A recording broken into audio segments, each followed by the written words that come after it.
Happening now, calls are growing for the head of Whiteville City Schools Board of Education to leave her post. The North Carolina NAACP says it wants Chairwoman Kendall Rogers to resign after she was convicted of misdemeanor assault.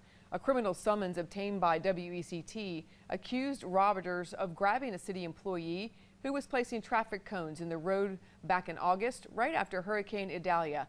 The summons also accused Rogers of using a racial slur during the encounter. In a statement, the organization said in part, quote, "These actions are not becoming of an elected official to represent our children, and it's unacceptable for Ms. Rogers to continue to serve in this position. We did contact Rogers, but she did not have a comment."